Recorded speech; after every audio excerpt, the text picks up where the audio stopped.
Good afternoon, everyone, and thank you for joining us.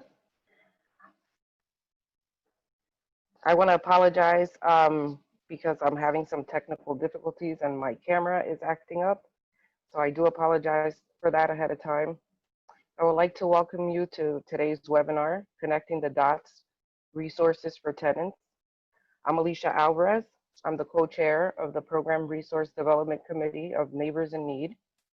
This project is near and dear to my heart, as I am also a voucher tenant. Neighbors in Need is a community-based participatory action research project launched in September 2018 with a group of diverse stakeholders like housing agencies, community-based organizations, housing voucher recipients like myself, and landlords in partnership with Drew University. We designed a collaborative research study to understand and respond to the challenge of chronic homelessness in Morris County.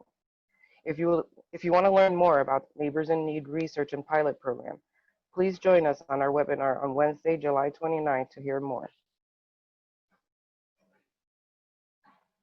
Today's webinar will provide information to tenants dealing with landlord issues during the pandemic and a question and answer session to answer basic questions about the laws and legal process. This webinar will cover a multitude of legal issues, including the CARES Act, eviction process, rent, late fees, and lockouts. We will have breakout sessions towards the end of the program to learn more about what your concerns and needs are during this time. Before we start, there are a few housekeeping items I would like to review. Number one, this webinar is being recorded and will be uploaded to the CAS YouTube channel. Two, please enter your questions and comment in the chat box. We will be reading and answering your questions during the question and answer session. Now, each of the co-facilitators for today's webinar will be introducing themselves, and we'll start with Allison.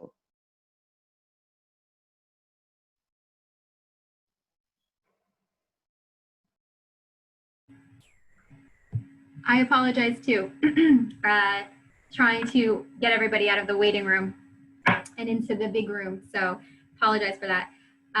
So thank you, Alicia, for introducing me. My name is Allison Delcalzo-Berens. I am the chair of the Community Assistance Services Committee, or CAS.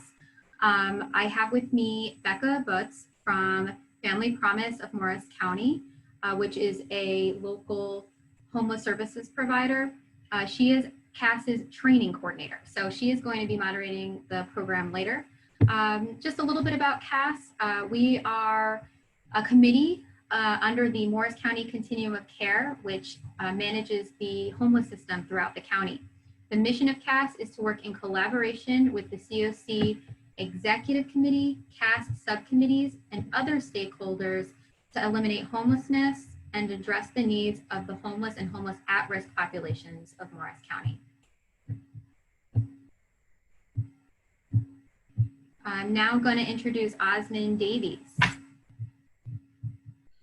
Hello, everybody. I'm Osman Davis. I'm the chair of the Fair Housing Committee of Morris County. A Fair Housing Committee is a committee of the Human Relations Commission.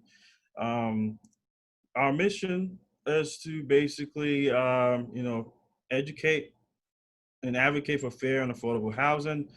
So, and I just want to welcome everybody being here. And if you have any questions or need to reach out to me, please, we'll be able to provide that information to you. And thank you and welcome. At this point, I just want to turn it over to Nadine Azari. Go ahead, Nadine. Hi, everyone. My name is Nadine Azari. I'm an associate at Monarch Housing Associates. Our mission is to expand the supply of accessibility and variety of affordable, permanent, supportive housing through development, planning, advocacy, and partnerships. So I work not only in Morris County, but throughout the state. So I kind of see what's going on in Morris, but I also have a state level perspective. And I'm really happy to be here with you all. And now I'll hand it over to David Saltzman.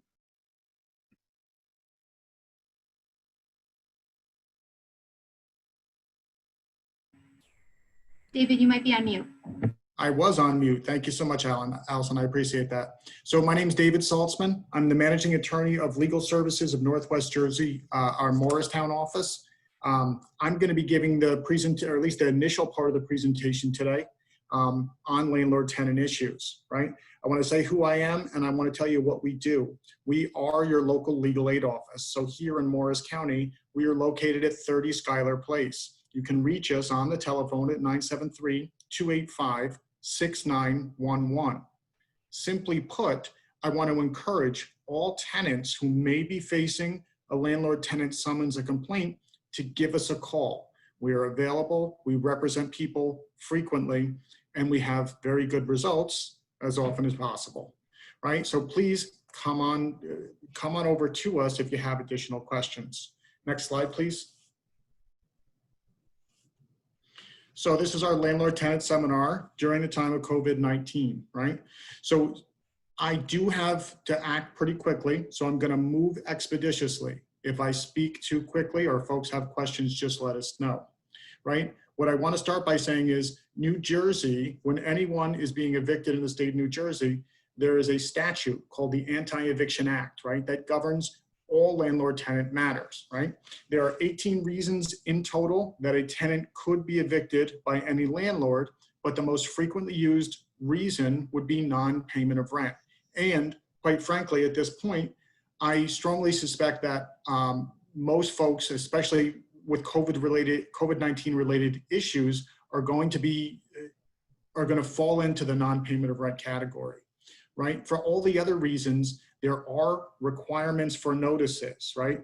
So if it's not non-payment of rent, landlords have to give notices, and that's a real reason that that attorneys like myself and some from my office who appear nearly every Friday morning in landlord-tenant court might be able to have some success for tenants, right? Eviction timelines before COVID, right? We don't know what it looks like going forward, but before COVID, from the time of summons a complaint, you were roughly looking at 6 to 8 weeks, excuse me, from the time of summons a complaint to actual eviction. Now, everyone should know that there is a backlog in cases, as the last time the landlord-tenant court happened was in March 13th. We're going to talk a little bit about mediation, and one of the things I want to really focus on is this slide is somewhat incorrect, right? Everybody should know and everybody should remember and tell their friends and family and anybody else, right? The New Jersey DCA, they were granted $100 million by the governor of the state of New Jersey, right? Directed specifically for tenants who need assistance with paying rent. I want to encourage all folks to look into this. I wrote here this period to apply runs out on 7/10. That was expanded to 7/17 this Friday at 5 p.m. So it is not too late for folks to make an application for these monies. They have to do it electronically, and that's part of the tenancy resource list that will appear later on in this seminar. Next slide, please. So additional COVID-19 protections, right? There have been some changes to landlord-tenant law, right? Specifically, there have been really 2 executive orders that have really modified how things are going to work, right? Executive Order 106 stays all tenancy and foreclosure lockouts until 60 days after the COVID-19 emergency has ended, right? And so we are obviously still in that emergency period, and the only person who can declare the emergency over is the governor. And so no one is lawfully getting locked out from either a foreclosure or a landlord-tenant matter until 60 days after the emergency ends. 2, Executive Order 128 permits a tenant, this is a big one, to utilize their security deposit towards arrears owed to the landlord for outstanding rent, right? This is not a done deal. There is a U.S. District Court, federal district court case going on right now that's just recently begun about this issue. But this executive order permits a tenant to say to the landlord, hey landlord, you're holding X amount of dollars for my security deposit.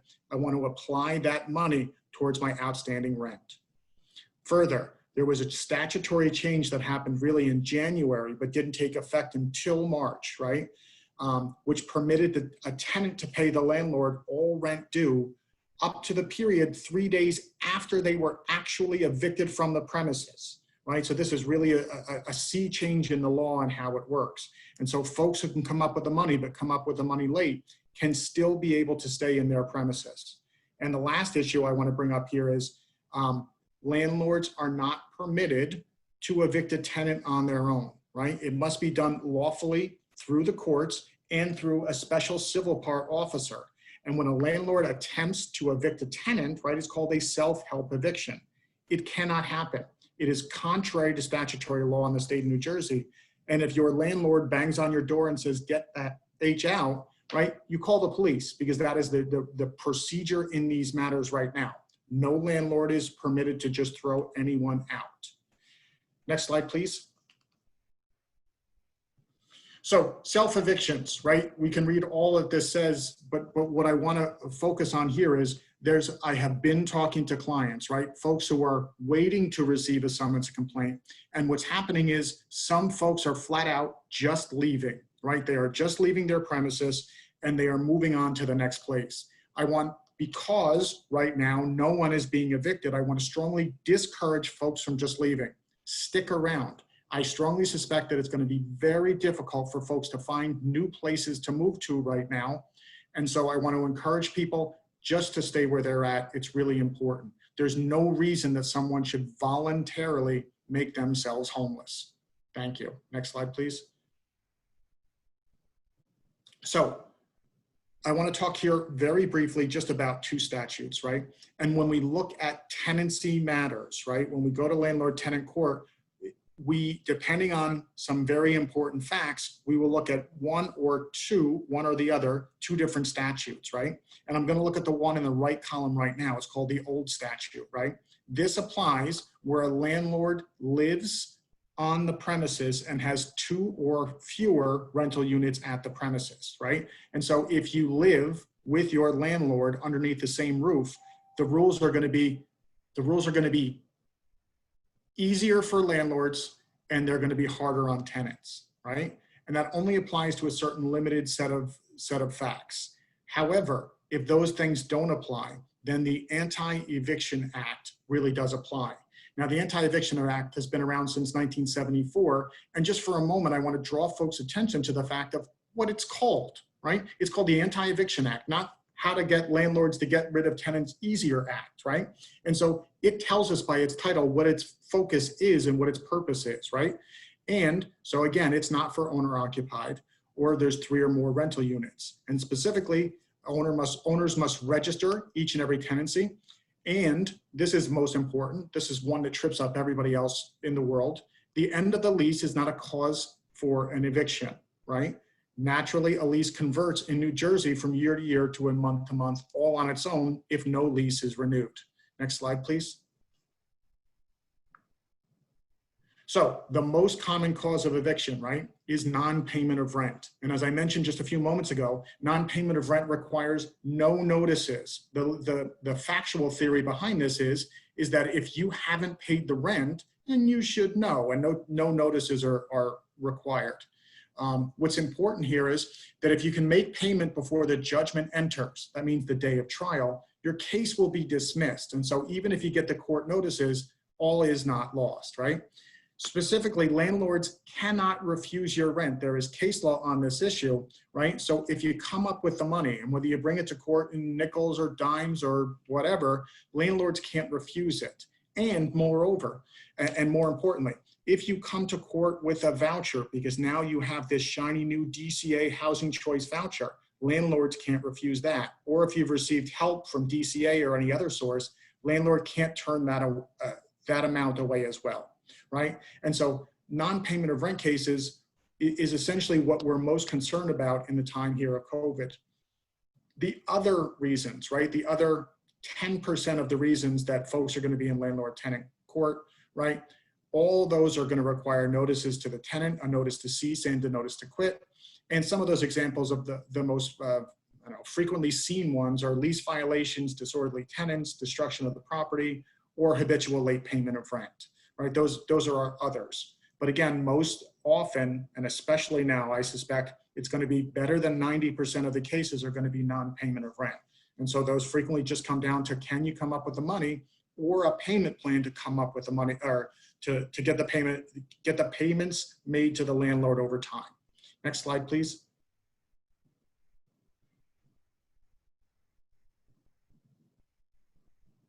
One forward. Okay, so Non-payment of rent, right? As I mentioned just a moment ago, it's 90+% of cases throughout the state of New Jersey, right? Very, very frequently, if you can pay, you're gonna get to stay. And if you're not able to pay, you're gonna have to go. And the court has pre-prepared settlement agreements within the court that folks can use, right? The landlord has the right to demand all the rent that is legally due and owing on the day of trial as of that day, right? And the tenant has the right to pay rent legally due and owing up till 4:30 p.m. on the trial date. So even if your court hearing is at 9 a.m., but you're gonna get paid by 1 o'clock that afternoon, as long as you can come up with all the money by the close of business that day, you're gonna be able to stay, right? Now, what's important here is tenant may only be evicted for non-payment of rent, right? And when we say rent here, what we mean exactly is rent is the amount you're paying on a monthly basis to stay wherever you're living.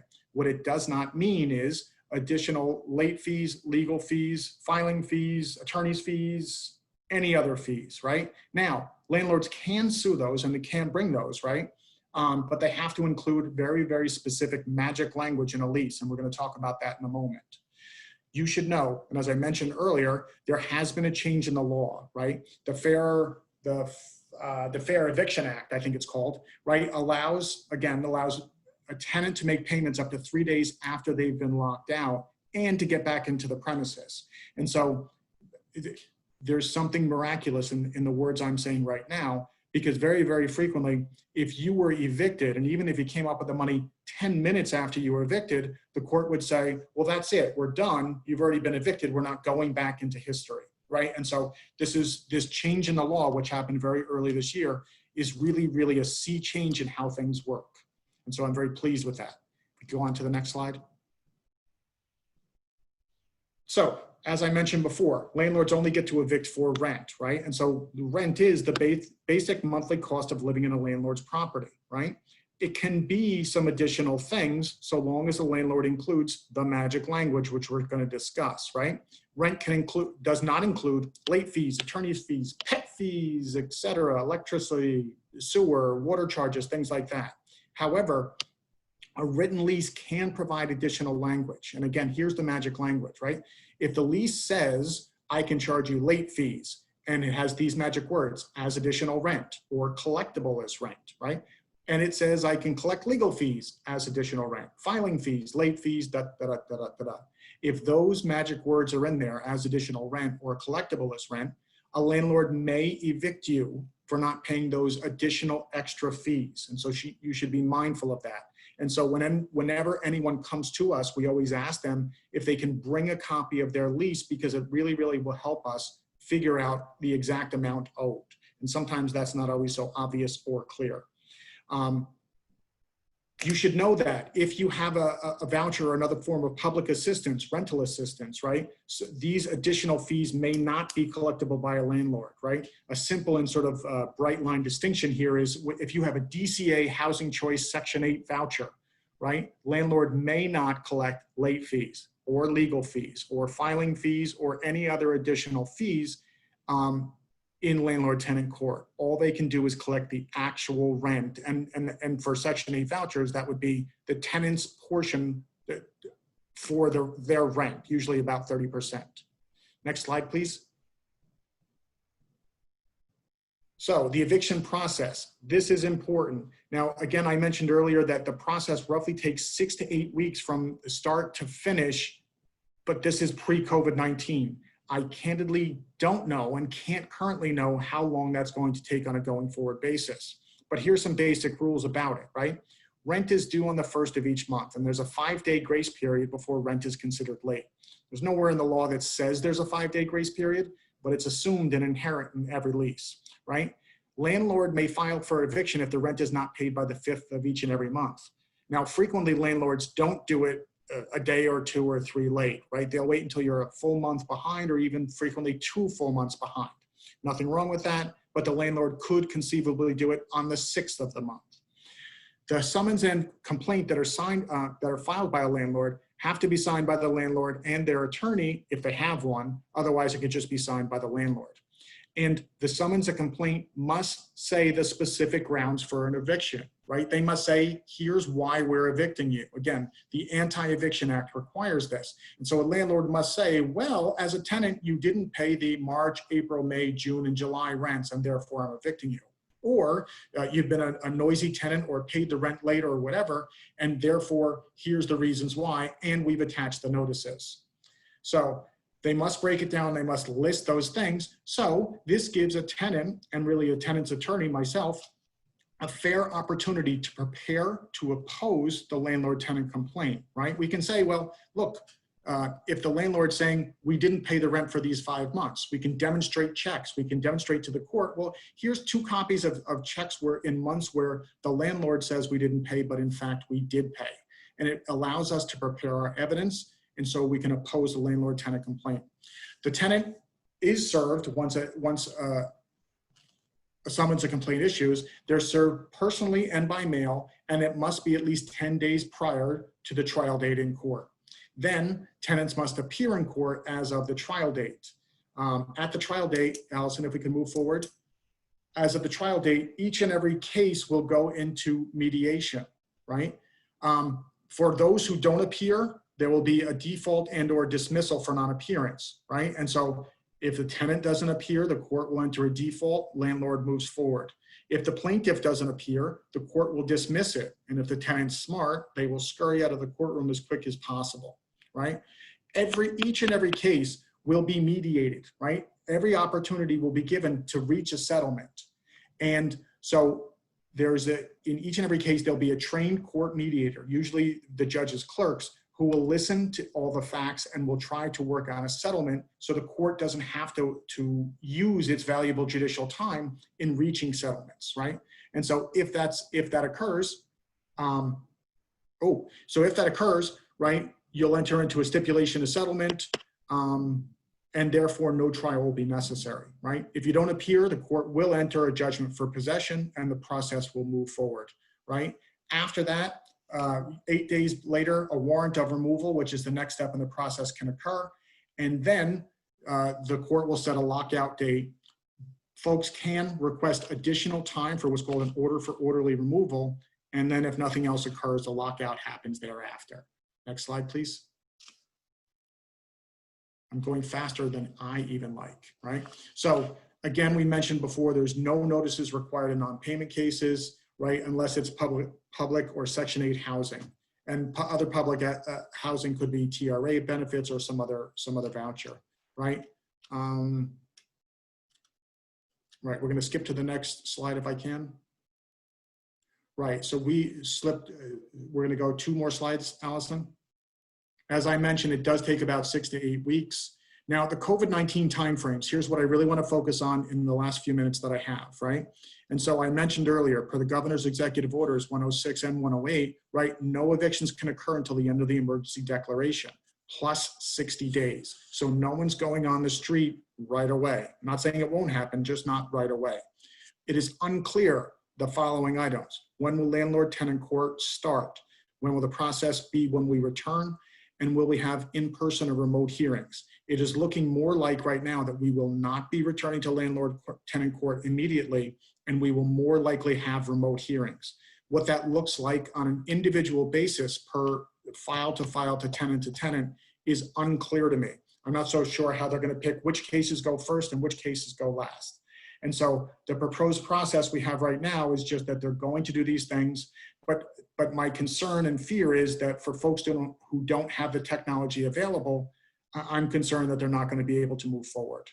But nothing is firm right now. I think it's still up in the air, and I wish I knew more, honestly. Next slide, please.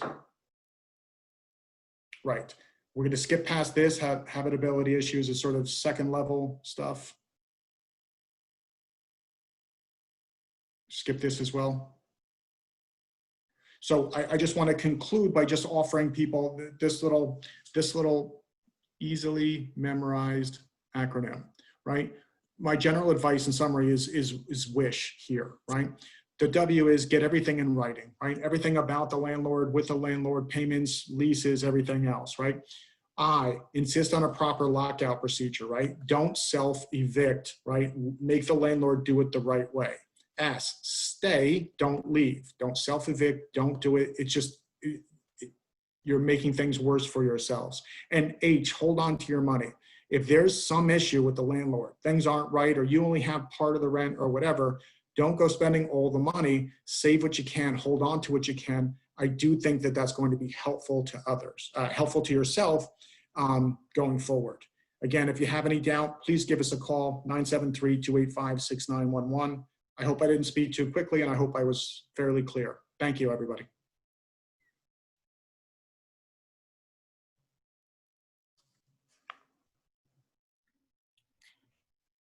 Thank you, David. That was awesome. I learned a lot. So I just wanted to briefly go over the tenant resources in Morris County. So we can go on to the next slide. And even if you're not from Morris County and you're joining us, I think this could still be a little applicable to you. So the 100 million that David was talking about that the state has been awarded in rental assistance is called the COVID-19 Emergency Rental Assistance Program. And I just wanted to give you all some details on it. So everything that's in these slides is also on their website, and I'll link the website is linked in the PowerPoint, which you guys will have access to. So this is for low and moderate income households, and I'll give you guys the income requirements that have had a substantial reduction in income or became unemployed due to the pandemic. So you're eligible for up to 6 months of assistance, and DCA will reassess you at 3 months. And we can move on to the next slide. So these are a little bit of the eligibility requirements. I think the most important thing here is that you'll be paying a minimum of 30% of your income towards rent. And I did want to say this before I get into it a little bit more. This isn't a first come, first serve. So the application to apply is this Friday, July 17th at 5 p.m. And it's a lottery process. So if you're like, shoot, I'm too late to apply, you're not. Go right when we're done with this webinar, hang up and go apply. So if you do get accepted, I believe by July 28th, you'll be notified. You're going to be paying 30% of your income towards rent, and DCA will cover the rest of it. Anyone who is receiving a subsidy from another rental assistance program or living in public housing is ineligible. So we can move on to the next slide. These are the income requirements. And again, this is all on their website. So this is specifically for Morris, but if you go to the link that's in the PowerPoint, it'll have for all of the counties. And we can go on to the next slide. So this is the link to apply. And if you have access to the internet, you can apply online, but they also have a phone option here. For people who do not have internet access or are limited in English proficiency. And then we can move on to the next slide. So that's it for the DCA program. And just really briefly, we wanted to go into some Morris County specific programs. So there's a Norwest Cap program, and this program is offering 3 months of rental arrears and late fees, but you have to be current on rent as of March. So they're not paying that before. And you'll get access to all these slides. I don't want to waste your time by talking about it. So you can look at these eligibility requirements, and in the handout that we'll be forwarding to you guys, there's going to be some phone numbers for Norwest Cap and Hope House, which I'm going to go into. So I don't want you to think that we're just giving you this information and leaving you hanging. So we can go to the next slide. The income limits for this program. And then the next slide. So again, this program is specific for COVID-19, so you have to prove economic hardship. And your landlord will also be needing to fill out a form for this specific program. And then the next slide, I believe, goes into the Hope House program. Yep, and I'm not going to go into it again. You guys are going to have access to these slides and the phone number of the people you guys can reach out to. So Al, do you want to just go to the 2-on-1 slide? So I threw a lot of information at you, but the most important thing is that 2-on-1 is the resource hub for Morris County. So if you're like, shoot, that girl Nadine just threw so much information at me, I don't even know where to start, you can call 2-on-1 and they can connect you to all of these resources. And that was really fast.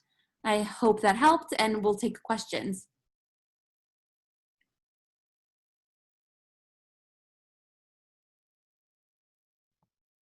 Hello. So my name is Becca Butz. Some of you already know me from my work at Family Promise.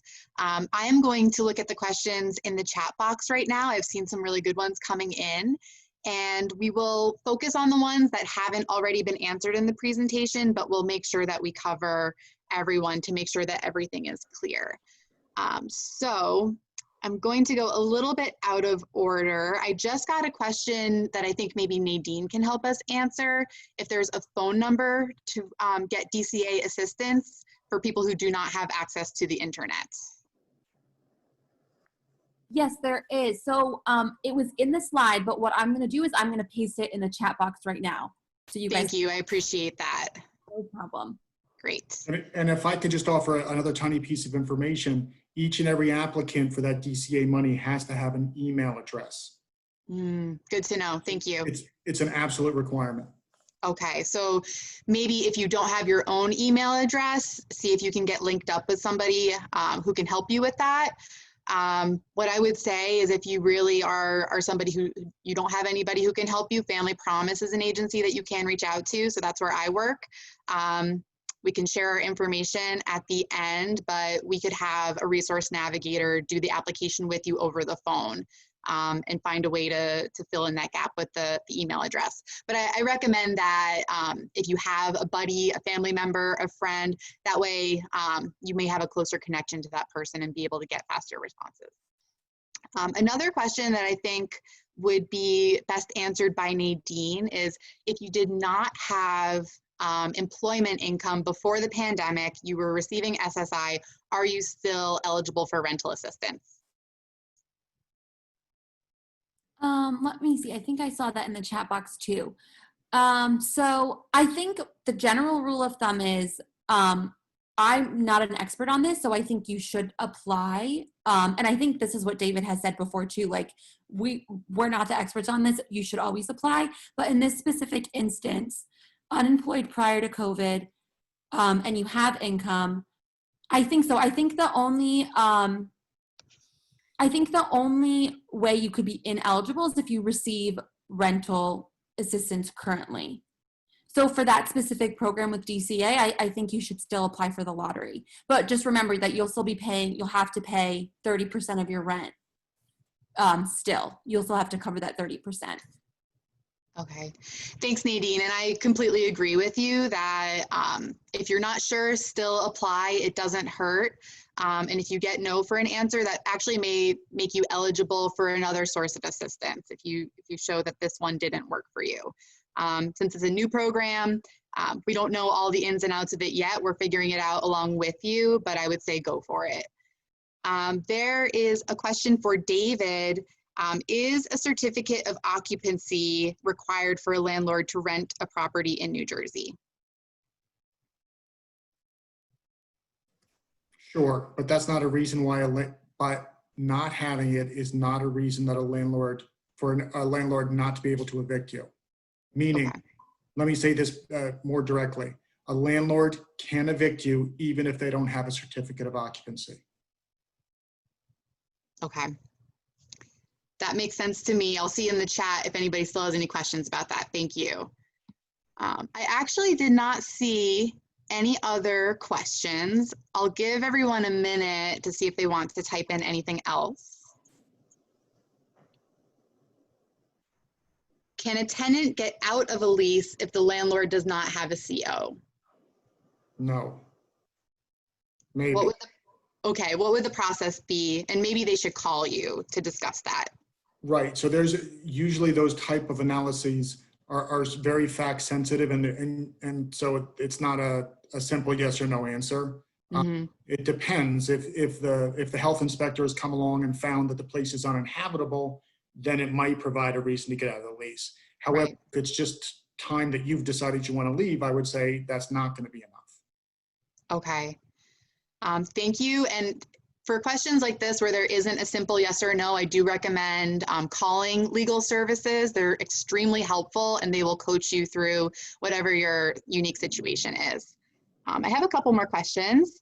Can a landlord withhold security deposit for a departed tenant based entirely on their refusal to allow the unit to be shown to prospective tenants during the pandemic prior to vacating? No. However, if you've overstayed the term of your lease and haven't paid for that additional time, the landlord could hold it back to try to cover the time that was unpaid. However, that sounds to me like a very insufficient reason for a landlord to hold on to a security deposit. Okay. Thank you for that answer. And to the person who asked that question, if you're having trouble with your landlord, do ask for support from legal services. Can a landlord tell you that you have to give them your stimulus check to pay for your rent? No. That was easy. No. Here's the thing. If the amount works, listen, the landlord can ask for the money, and if you owe the money and want to give it to the landlord, maybe it works out for you, but the landlord can't necessarily demand it. They can ask for cash, and if not, they can file a summons or complaint in the landlord-tenant court. Exactly. So your landlord needs to follow the legal process no matter what. It doesn't matter what money they think you have. It needs to be done legally. But let me just say this, if it works out, you owe the exact amount of your stimulus check and you get your stimulus check and you want to turn it over to the landlord so you don't have to go to court, there's nothing wrong with that. Mm-hmm. Agreed. Thank you, David. Let's see. There's a question, how are we going to have access to the presentation? The presentation will be posted on the CAS YouTube channel after this, and the PowerPoint slides will be sent out in an email. Let's see. Were there some particulars applying your security deposit to owed rent, such as paying it back if extending the lease? So I think that means if you use your security deposit to pay rent, do you still owe your landlord that security money? So there are some very specific particulars in that executive order. You didn't ask this, but let me just suggest it because I think it's helpful. If as a tenant going to apply the security deposit to outstanding rent, I would absolutely suggest to tenants who are going to utilize this that they do it in writing, right? So they send a letter to the landlord saying, "Dear landlord, you SOB, please apply my 1.5 month security towards my outstanding 2 months rent," and put it in writing and keep a copy of it. Mm-hmm. As part of this executive order, it does permit the landlord under very different circumstances to ask for that security deposit back. And it allows them to do it either within the next lease, within the balance of the lease term, in other words, by when it ends, or they can do it at some other time. It's not so clear how that's going to work out because under the Anti-Eviction Act, right, the law as it relates to tenancies, there is no actual reason, meaning there's no cause of action. There's no reason that a landlord can evict for not paying a security deposit. So smart guys like me, or maybe not so smart guys, are going to stand up and say, that's not a reason to evict folks. And so that's going to be a problem, I suspect, for landlords going forward. Mm-hmm. Thank you, David. And we are just about out of time for our Q&A portion. The last question that I'm seeing, which is a really important one, is can a landlord call immigration or ICE on a tenant? And actually, there's a second question related to citizenship. I'm sorry, it's a little bit separate. Does the tenant have to be documented to apply to DCA? I think the answer to that is yes, but I will let Nadine answer the DCA question and maybe David answer the immigration question. So I can't answer for son of a bitch landlords who do things that are unkind towards other human beings. Can a landlord call ICE? Sure, I guess they could. A tenant doesn't need to be a citizen or be here lawfully in order to have a tenancy, and so that's not necessary. Mm-hmm. But could a landlord? Yes. I don't speak for ICE. I don't know anybody at ICE, but I would tend to think that, I don't know, if I were there taking phone calls, ones from landlords wouldn't be on the top of my list of things to worry about. But I can't speak for them. You would think so. I'd like to just mention Wind of the Spirit as an organization locally that, oh yes, I see Wind of the Spirit has raised their hand. So I know that they would be a great organization to reach out to for questions like that.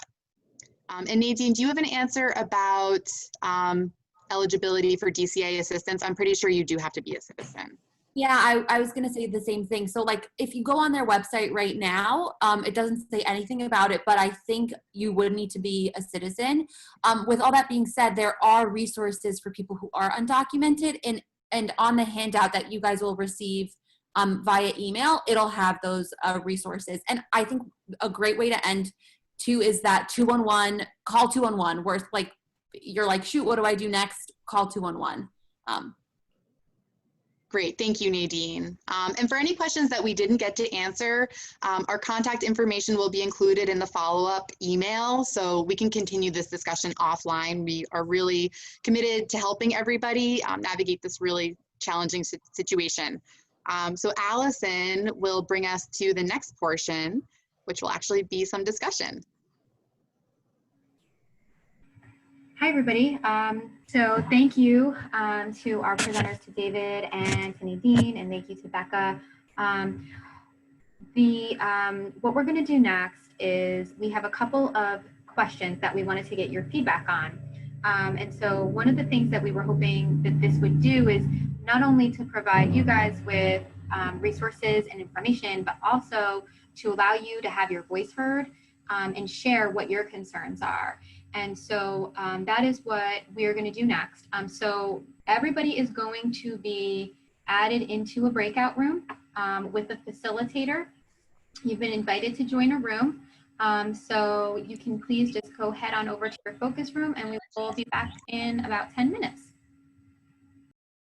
If you did say that you're interested in more opportunities, the only way that we